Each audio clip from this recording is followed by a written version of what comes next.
Hello everyone, welcome back to my channel. Today we're taking a look at the Lamzu Atlantis Mini Champions Edition, which is Lamzu's latest upgrade to the iconic Atlantis Mini. If you're wondering what's new and whether it's worth upgrading, stick around till the end of the video so you won't miss anything. Starting with the unboxing experience as usual, Lamzu delivers a solid unboxing experience. Inside the box we've got the mouse, some matching grips, a matching cable, 2 sets of skates, a dust sticker for the bottom of your mouse, and the 1K dongle in crystal rose. Very nice attention to detail. The unboxing experience is absolutely unmatched at this price. The only thing that came close for me was Skyrock's, but honestly I think Lamzu beats it by quite far. Keep in mind that the 8K dongle is not included in the box. You can buy it separately on the website and you can use it with all the other mice as well, not just the Atlantis Mini Champions. About the skates included, I usually prefer the corner skates over the full-size ones. I think they are both great options. I've always said that Lamzu makes some of the best stock skates in the industry, and this is definitely no exception, of course. On the bottom, you've got the power button down here and the DPI button right next to it for quick adjustments. Nothing new here, it's always the same, but everything is well laid out and easy to access. The weight is advertised at 51 grams, with my unit coming in at 51 grams and 25, which is absolutely perfect considering the skates are installed as well. Weight balancing feels very precise and comfortable, so there are no complaints there at all. Now let's talk about the biggest difference between the Atlantis Mini Champions Edition and the original Atlantis Mini. The sensor has been upgraded from the Pixar 3395 to the Pixar 3950, giving it better efficiency and tracking. The switches have been changed to Omron optical switches, which are my favorite switches right now.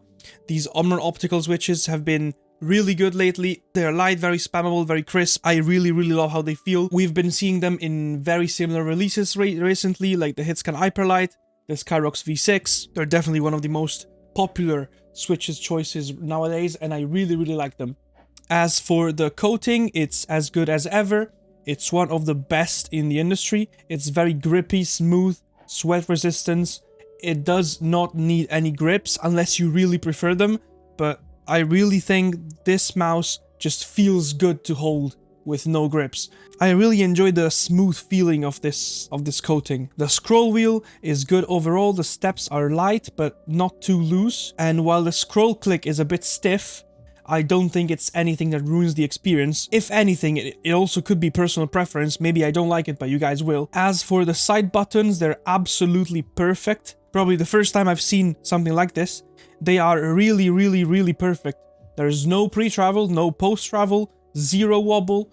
Just one of the best implementations I've ever seen. Now, shape-wise, it remained the exact same as the OG Atlantis Mini.